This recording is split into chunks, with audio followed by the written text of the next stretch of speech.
Hopefully no one gets kicked off. So welcome to De-racialize the Outdoors. This is the first of 4 sessions that we will have where we really unpack what it means to have an anti-racist lens when it comes to outdoor recreation.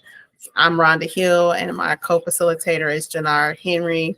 As Judnard was sharing before, we met through his work and leadership as a camp director and us getting started with the Black Joy Retreat. He's been a staple in that experience and making it be something that allowed for the Black families that came to that space, who probably otherwise would never have come to that space, really feel like that outdoor experience was just for them. And so that's really what has spurred us into having these types of gatherings and conversations. And so Race and Faith, I started it in 2014.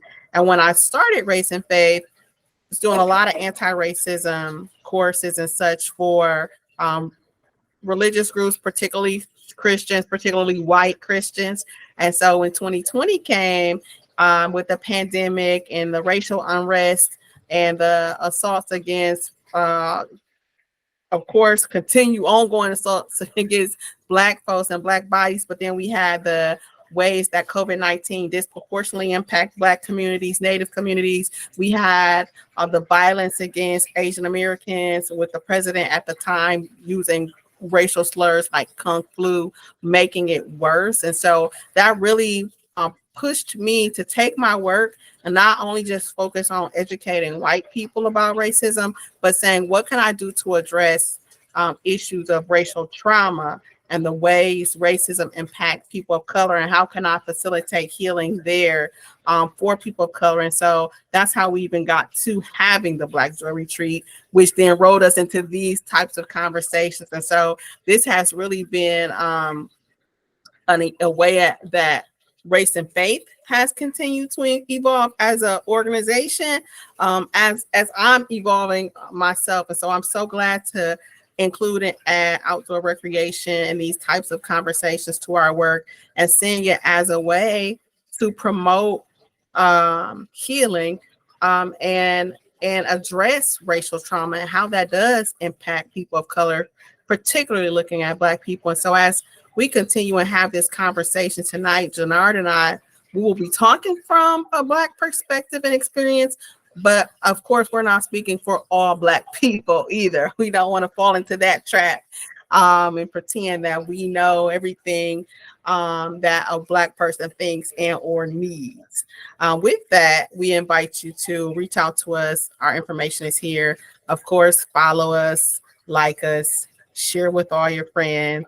If you find and hear something really good here, you think other people should be a part of this learning experience, please do share it. We're on Facebook. That's the easiest way to connect with me personally, but also Race and Faith and the work that we are doing. We also have a book club. It's the Race and Faith Book Club.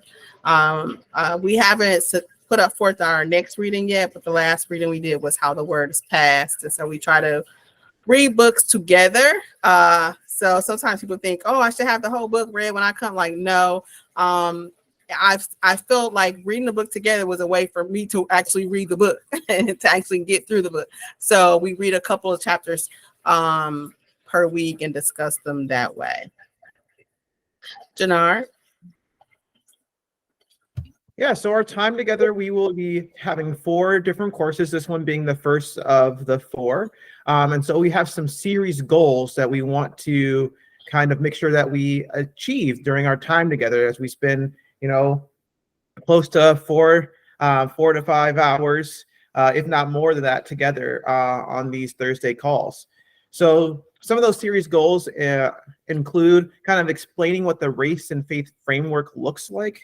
It's always nice to be able to have common language when you're going through something like this, that it can potentially be heavy, so that when you move in these circles, we feel comfortable and able to express ourselves and use language that is commonly understood and come from a place of love and compassion and understanding and grace, right? When we're trying to do this work together, because we all need more grace in our lives. And so being able to have a space where you can have that and have the language to get the grace is always appreciated, and what we want to try to do during our time together. We're going to explore what I like to call invisible barriers. There's quotes around the invisible barriers because for many, they are not invisible, but they can be seen as or be felt as invisible for others because it's not something that affects them on their normal everyday life. It's not something that they are able to see easily. It takes some time, and sometimes it even takes some convincing to even make sure that people validate that this is actually a barrier, because it can be something that's counter to something that they know to be true or something that they experience in their life, and how that impacts outdoor recreation, because a lot of times it can be very subtle, but subtle doesn't mean that it doesn't have an impact or doesn't have a major impact on the people that it is affecting. Engage in the idea of the great outdoors and what that means when you're exploring leisure, something that all cultures benefit from and that all humans benefit from, with the idea of nature and its healing abilities. Throughout all the years that humans have been on this earth, nature has been one of those things that has created so much healing for so many people, a place where one can find themselves. And especially around that idea, the great outdoors, not a curated experience, something that is just created naturally. Expanding on ideas of belonging, like who belongs to the outdoors, how you can find belonging in the outdoors, moving away from the sense of ownership that has been created for many years, and is a very strong association with the outdoors for many people. It's like this sense of, this is my land and this is how I want to use my land, and kind of moving away from that sense of ownership. And then equipping our leaders to employ and encourage careers in outdoor recreation, because the way that we can make changes is by bringing people in who can see those invisible barriers, who want to help grow and move the outdoor recreational space in a positive direction for all, but especially for people of color, because those people are able to see those barriers, speak about those things, know what it feels like to be in those spaces, and also encourage others to seek outdoor recreation as a space for them, and a space that they can belong in as well, and that it includes them. So when people talk about outdoor recreation, we're also including you in that conversation. It's not just something that we keep you out of and you're not a part of. No, we want you to be here. You are loved and appreciated in this space as well. Rhonda, can you move on to the next slide as well? So the goals for this session in particular are to introduce that race and faith framework, explore the concept of leisure as cultural, and the connection that culture has on leisure and how that plays into the outdoor recreational spaces, and how leisure is a major part of outdoor recreation experiences or pursuits, and then establish some common terminology that we can use throughout our time together. So those three goals will be paramount in this time together, and we will explore those pretty heavily within the slides that we talk about. You're muted, Rhonda. To do that, we want to have a few rules laid out for encouragement, just to keep us all engaged and present together on this journey, and really recognize, I like to stress, this is a journey. This isn't here you stop and all of the answers will come to you and now you're a guru and have reached somehow nirvana because you taken this one series. No, it's a journey, and we're inviting you into this journey. We're inviting you into this process. And with that, we invite you to stay present and engaged. Listen to the questions that you're asking and have inside of you, and don't be afraid to share those questions, but also listen to others, validate others' voices as well as your own voice. Remain open as much as you possibly can. Resist being defensive and hiding. If you are with us currently online, it's easy to just turn off your camera and pretend that you're here and not really here. If you happen to watch this later on the replay, it's easy to get lost in other things. You may be having errands or other things you want to try to do. We ask you to try to allow yourself to be as present as possible. Don't allow yourself to hide by turning off your camera or getting engrossed in so many other things that you don't really sit with and feel the information that's being shared, or allow yourself to really process it. We want you to speak using I statements. This is your story, your truth, your time, not your sister, brother, cousin on your great grandma's side story. This is your story. And that's what we want to hear, right?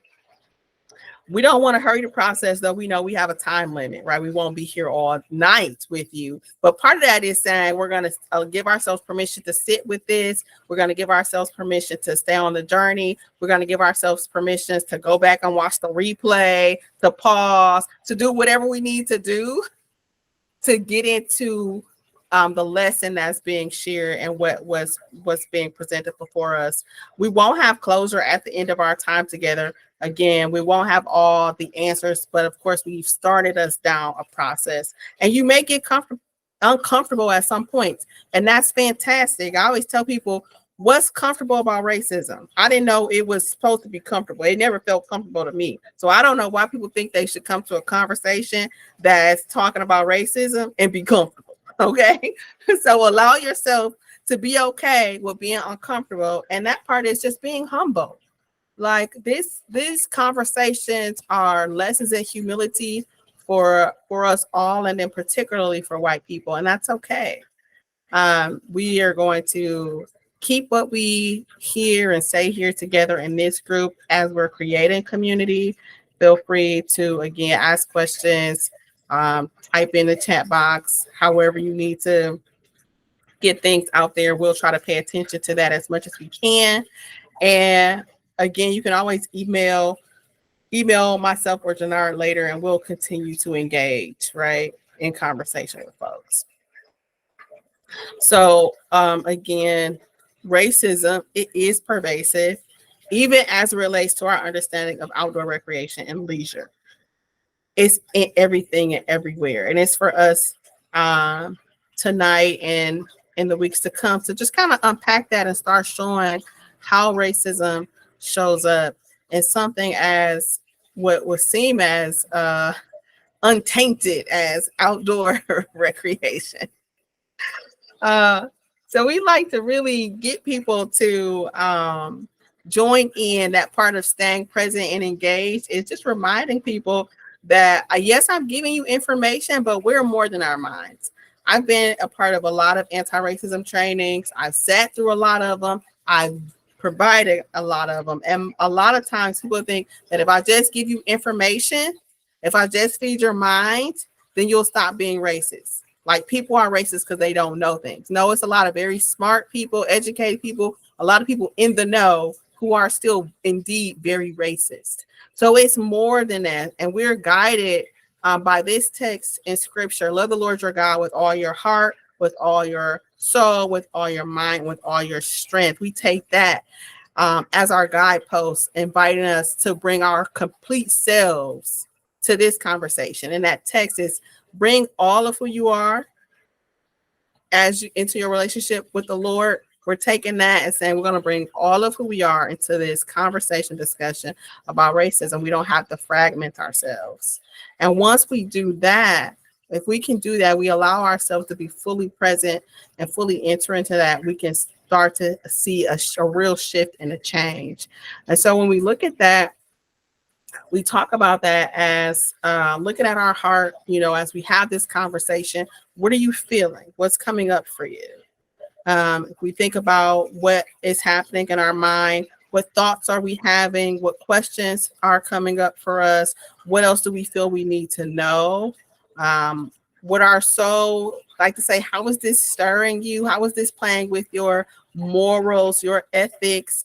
How is this engaged with your own belief system about yourself and about others. And then with the strength, we like to use that in two parts. Really, is really our body. How is our body being engaged? By two parts. Where are we feeling this conversation at in our bodies? But then what is this making us want to go and do? Okay.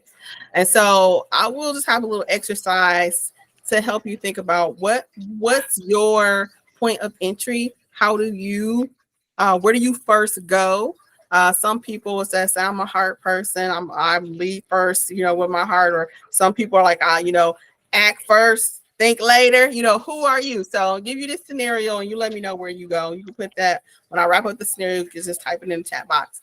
So you're out to lunch with some friends, catching up, having a good time. You just got your favorite beverage and appetizer. You're laughing it up and just ha ha ha all the way, right? Couple tables over, a fight breaks out. What are you doing? Are you getting up to break up the fight? Are you going to find the manager? Are you concerned for the people in the fight? Are you concerned for your people at your table?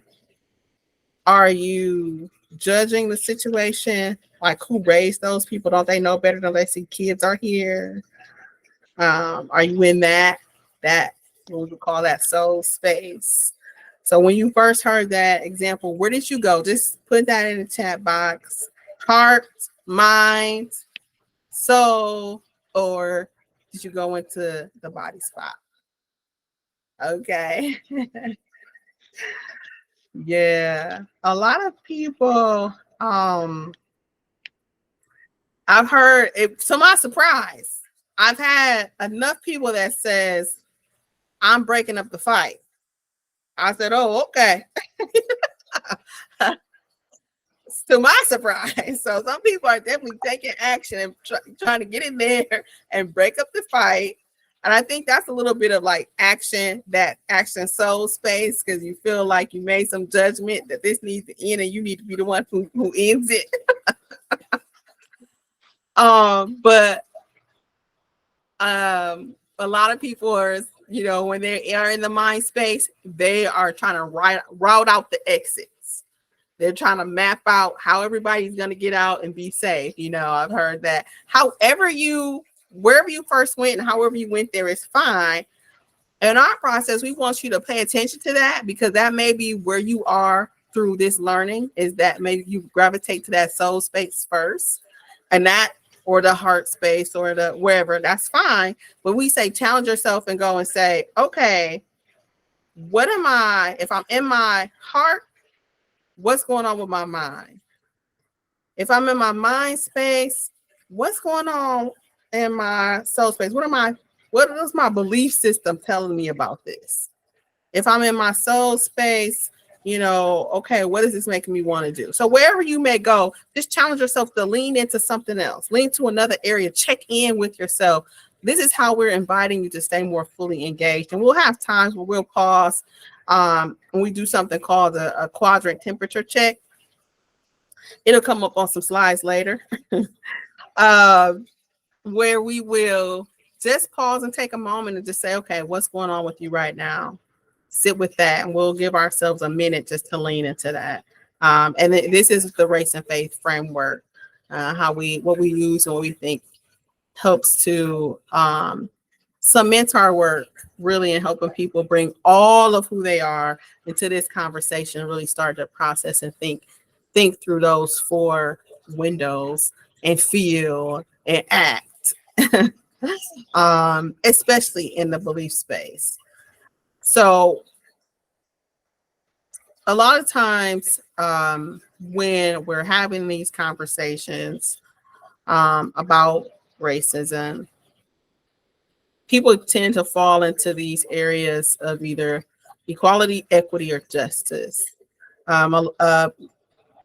We hear a lot, and I think a lot of us in conversations in our larger society will just say, let's go at the equality point. And I would say that's just that entry space.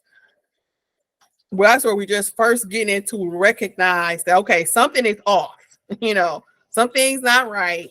And so some people might just say, let's equality first. And as you can tell from the image here, yeah, you can give everybody a crate, but still everybody got a crate. Everybody still can't see. Equal treatment is not always what we're saying is the answer. So then from there, once people start wrestling with that a little bit, they might go to equity and say, okay, well, hey, we may need to give the person with the least the most support so that they can actually start to see or get into the game. And I think in a lot of ways when we get into the DEI space, diversity, equity, and inclusion space, a lot of that with equity is right here. So they think, well, hey, if we can provide more people of color with maybe mentorships or more people of color with certain types of training opportunities and give them maybe certain conferences or education or and these types of things, or even it's certain loans and stuff like that out there that for either just women or people of color, they feel like that's the way we're trying to help people get a little bit more than others, because we recognize they've been disadvantaged. And I feel in some ways we're wrestling and we're kind of in that space right now, and it's a lot of feedback coming from there too, a lot of kickback. A lot of people are fighting diversity, equity, and inclusion right now because people feel that that's not fair. Particularly a lot of white people start to feel like get into that fairness spot. But as we can tell, of course, everybody don't need the same support, because we see some people already came with the ability. So why however, for me, what the real goal is justice. Get rid of the whole fence. Get rid of that thing which is creating a blockage, which is creating the need to have to overcome. And that part is definitely more difficult in our society. A lot of us struggle with getting to that root cause. So we keep accommodating the oppression by setting up these little bitty ways for people to kind of just make do or limp along with it. But let's just get rid of it altogether. And so in our work, I wanted to bring this forth to say, hey, this is what we really want. We really want this justice. We really want to get rid of the barriers, as Judnard talked about before, those invisible barriers, invisible to some, but very visible for others. We're going to make those invisible barriers visible and challenge you to get rid of them. Because I feel like that's our faithful work.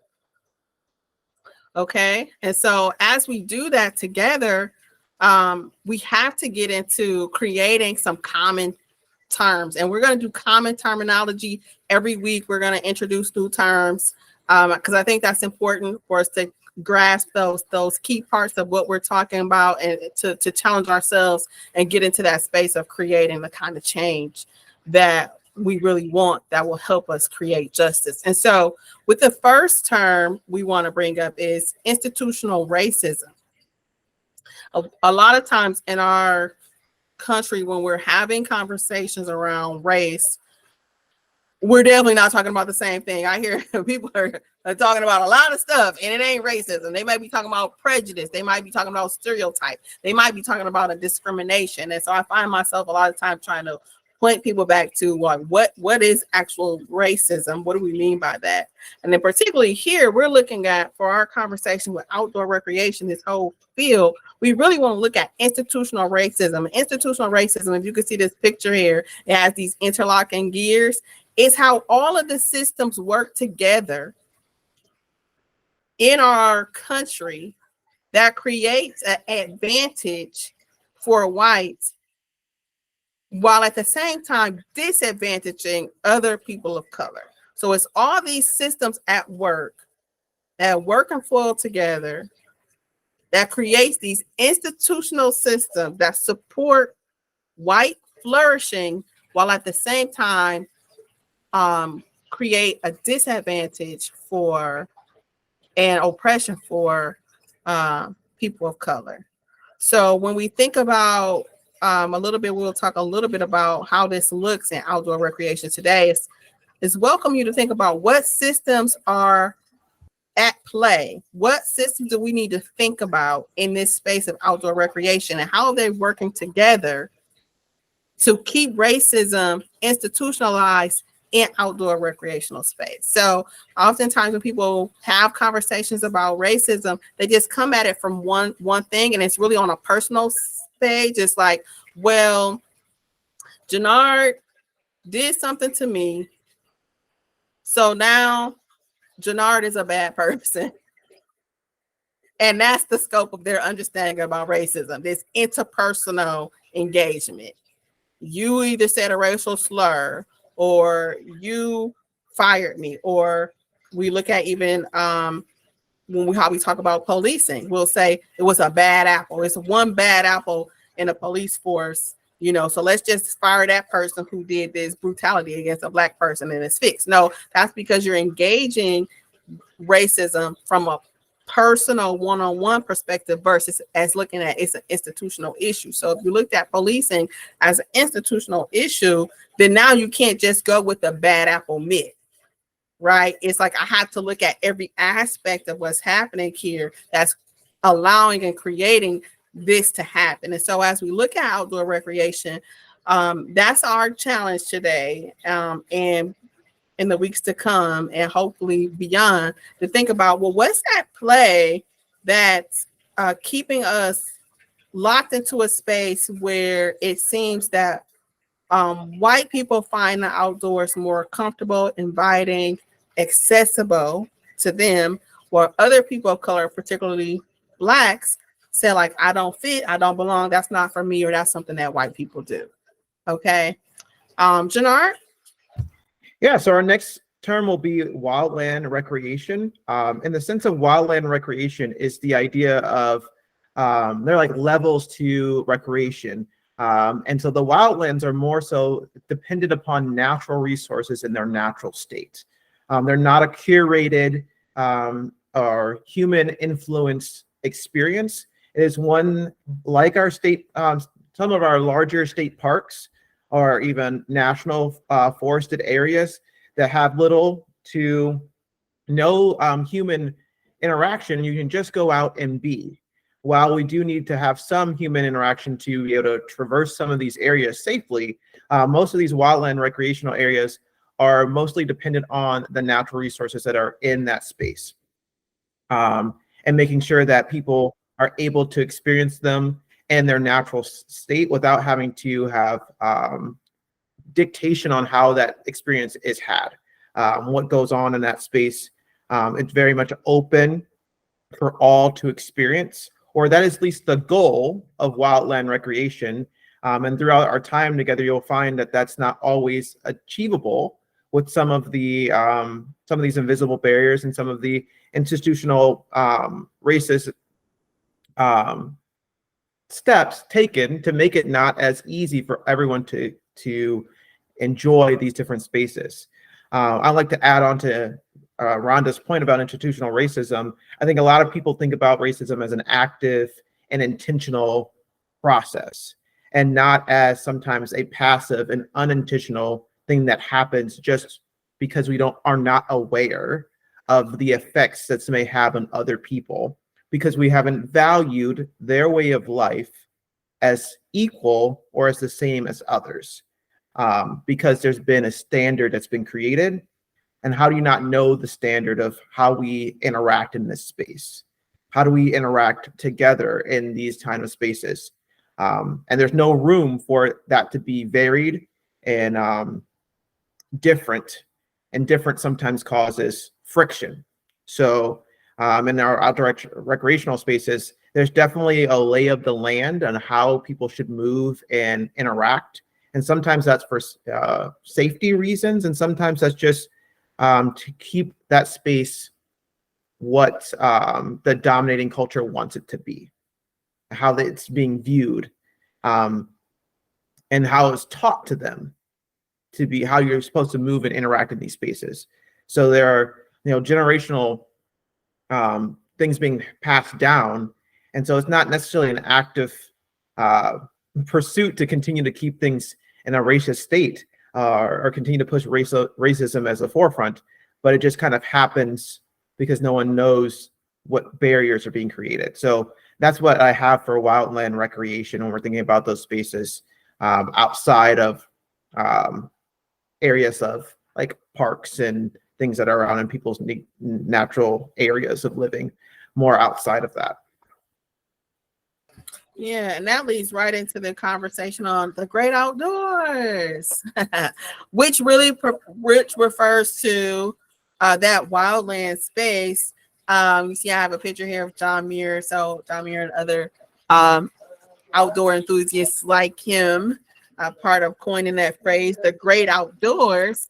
And that is this romanticized view of pasteurized places and some of these wildland spaces and places that Judnard has mentioned. And so oftentimes when people think of the great outdoors, they're thinking of this untouched, pure land in the wild, that's vast and open, and inviting for our exploration. And so with that, we want to widen the conversation. Go ahead, Judnard. Yeah. And so with that, when you start thinking about the great outdoors, you know, many people have a fond memory or some kind of connection, especially those who are professionals in outdoor recreational spaces. You wouldn't be a professional in it if you didn't like to be outdoors. And so we like to ask people, like, what is your fondest outdoor memory? And so whether you are with us right now or you're watching sometime in the future, take some time to ponder what your fondest outdoor memory is. If you're with us right now, you can take some time and put that in the chat box. But think about how you felt during that time, what called you to outdoors, and like, what does that memory mean for you in your profession now? Like, just kind of connection points all together. So I'll give you like a minute or so of quiet reflection.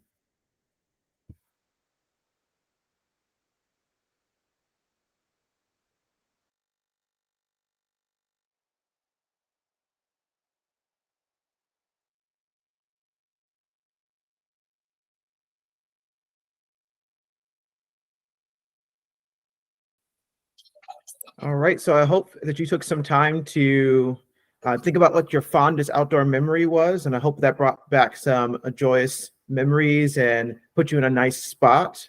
I know that every time that I think about the outdoors, it definitely calms me and puts me in a nice space.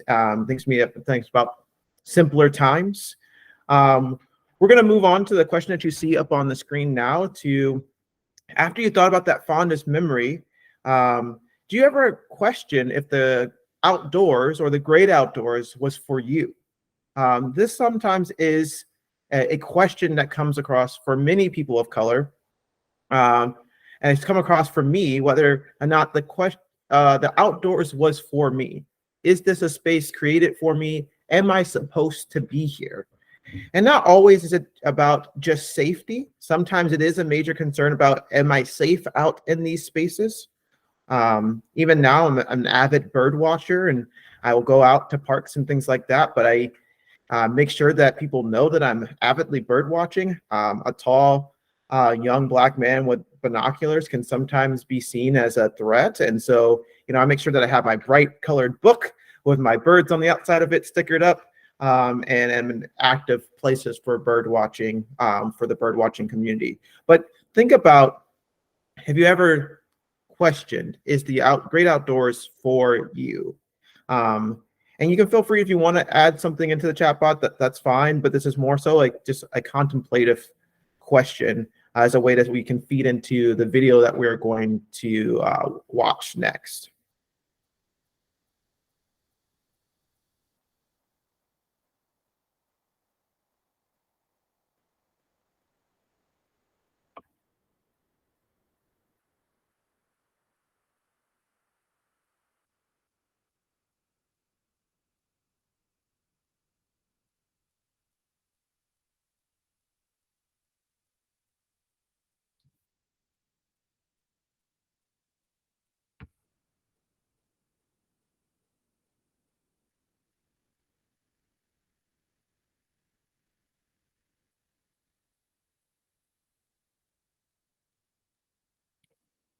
So the video that we're going to play next, we'll talk a little bit about the adventure or nature gap and how that affects Blacks in America trying to go out and have adventures or be in nature, and what barriers they may face, or what kind of keeps people from being out there, and kind of break down the misconception that Blacks don't enjoy the outdoors. They don't want to be outside in outdoor recreational spaces, and kind of break down that myth.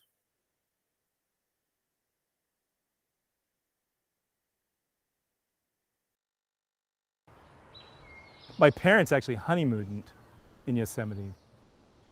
So my parents got married in 1952, and the National Park Service was desegregated in 1950.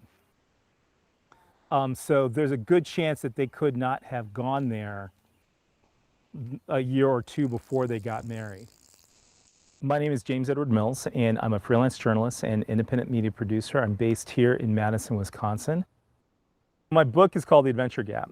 I related adventure with many of the same disparities that we see in science, education, income inequality. All these gaps that we see in terms of who's being able to take full advantage of the American dream and who doesn't. Adventure, outdoor recreation falls along many of the same socioeconomic and racial lines that everything else does. It just is one more of the many things that people of color in this country are underrepresented in. The conceit is that people of color don't like spending time in nature. As human beings, I think we all like spending time in nature. The question is, what are the points of entry for anybody to spend time in nature? And what are the restrictions and the prohibitions?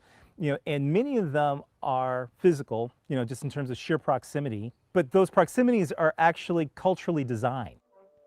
In this country, if you're a person of color, you could not buy a house in most suburbs circa 1945, 1950.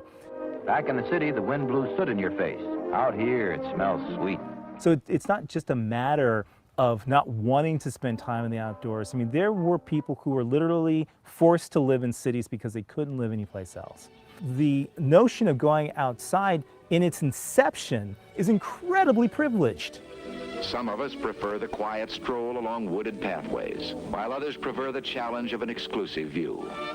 You get an entire generation of black kids being told that, oh, well, camping is something that white people do. The last thing that they think that they're supposed to do is spend time in nature, especially when that message is constantly reinforced by the media.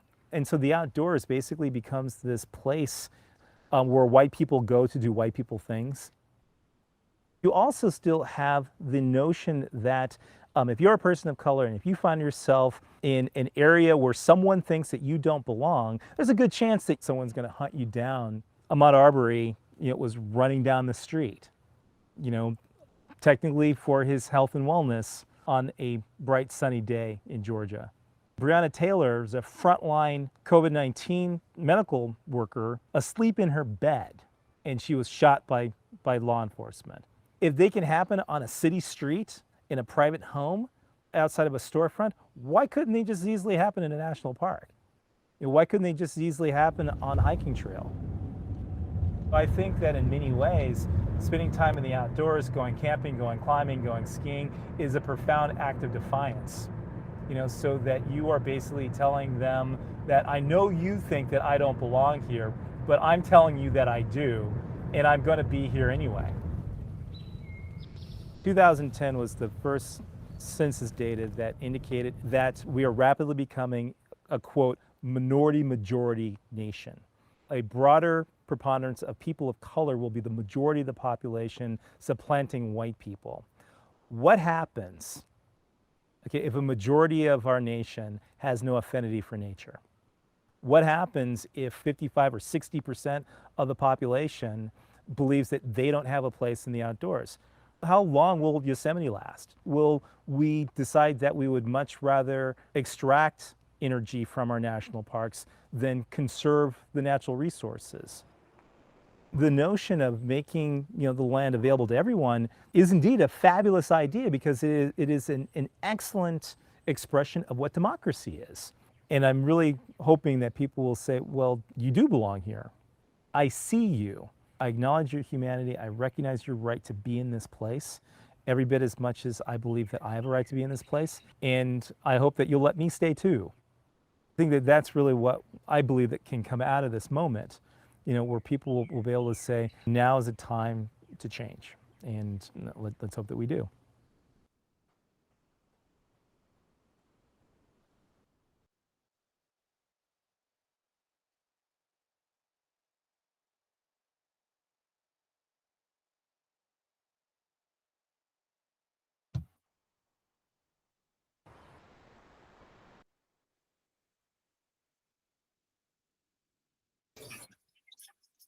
Let's just take a minute, maybe a literal minute, and sit with this, check in with ourselves.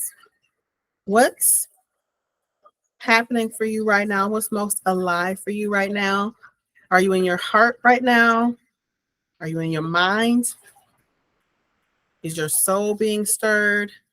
Any sacred text coming to mind? Where do you feel this conversation happening in your body? Is it making you want to do anything? So let's just sit with this for a minute. And then those of you watching now, I would invite you to put something in the chat box after that minute, and then we will talk about it a little bit more.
So welcome back, everyone. It was great to be able to share with the people who are currently with us some of their thoughts and opinions and how they were feeling from the scenario. I'm going to kind of dive into one of the characters and how I relate it to that character, the character of Hydra.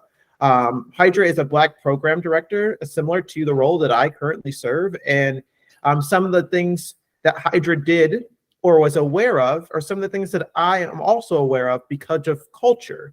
There's probably nothing that Jess said about the night hike that like truly triggered Hydra into this person needs an accommodation.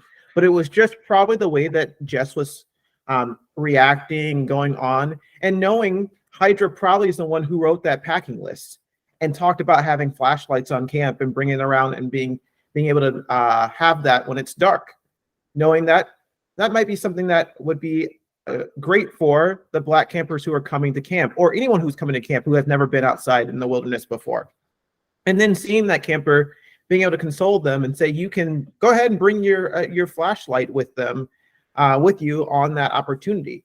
The issue is the breakdown that comes from all the efforts that can be put in by Black professionals in this sphere, and still be broken down on another level by those who want to continue to keep things going the way that they know best.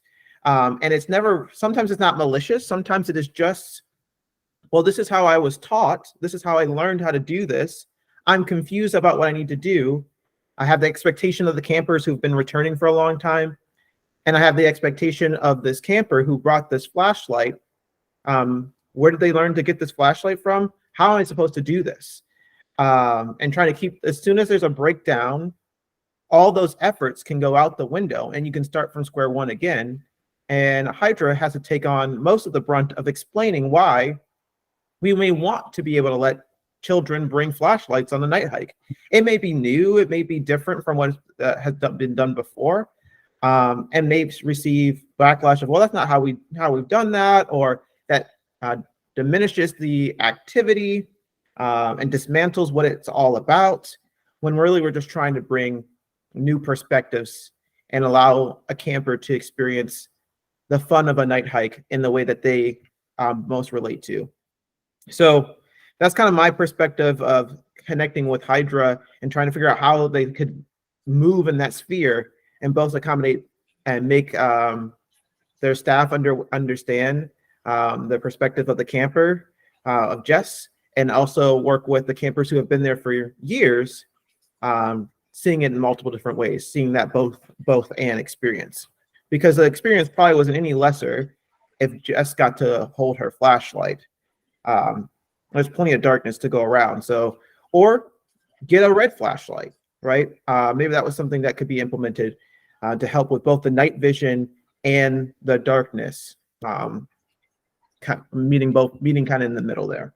Yeah. So when, again, having that conversation about institutionalized racism and being aware of that, how that plays, it is giving yourself permission, one, to see, this is how leisure becomes racialized in these subtle ways, these nuanced ways that continues to validate the experience of those, particularly white people who've been already welcome to the outdoors and been shaping the outdoors and saying how it should go, versus thinking about, okay, now we have, a new person coming to this experience. How do we get rid of, again, remember that fence we showed earlier, that earlier slide? How do we get rid of that fence altogether in this scenario and create a more just way of going about it, that everybody who's here is experiencing the beauty of the night hike?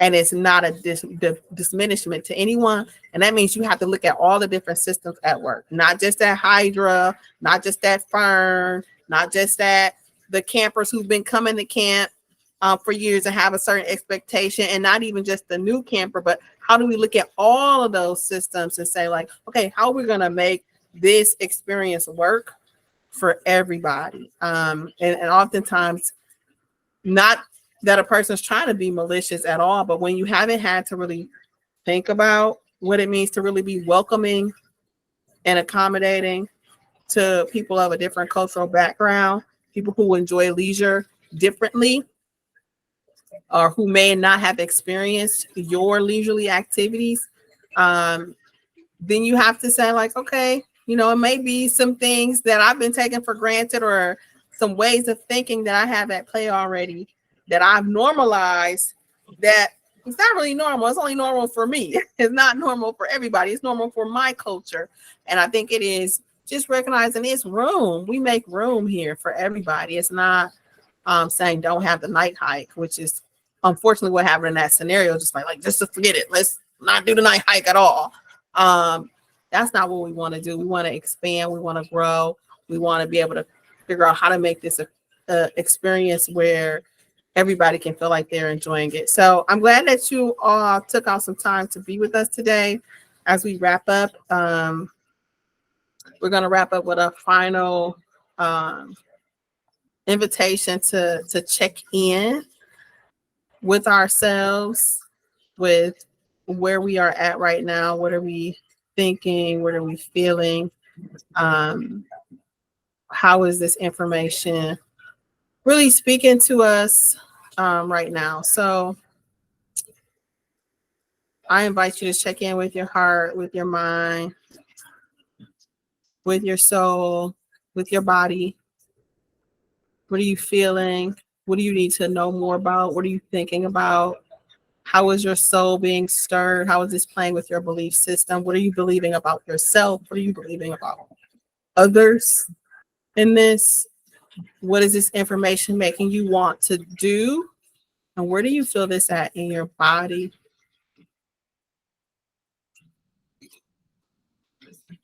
I invite you to take note of that. You're present here. Just put that in the chat box. Where are you at right now? Heart space, mind space, soul space, body space. Maybe you're tapped in.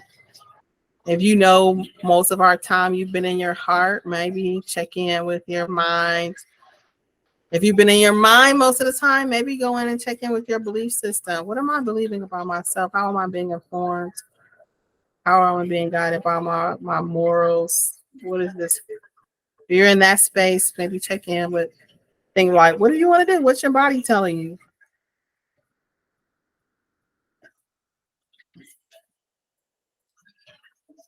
And finally, we want to encourage you to keep going because, again, we're on a journey together. Next week, our session is called That's Mine, History and Impact of Land Ownership. So there's some articles we're going to send to you to read, and we want you to review those articles. We want you to take note of leisure activities promoted and provided at your own site. And how do those activities influence the culture? We want you to play around and think about that a little bit more. How are those possibly racialized? Ooh.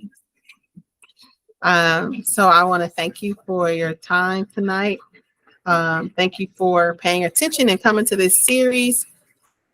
If you enjoyed this first session, I invite you to share with others, invite other people to join the conversation, join the series, and take advantage of this learning series, De-racialize the Outdoors. It's really our heart to create more justice spaces for people of color to really be seen, see themselves as part of folks who do actually engage in outdoor recreation, but also being able to shape how that looks. So thank you. Yes, thank you so much for joining us.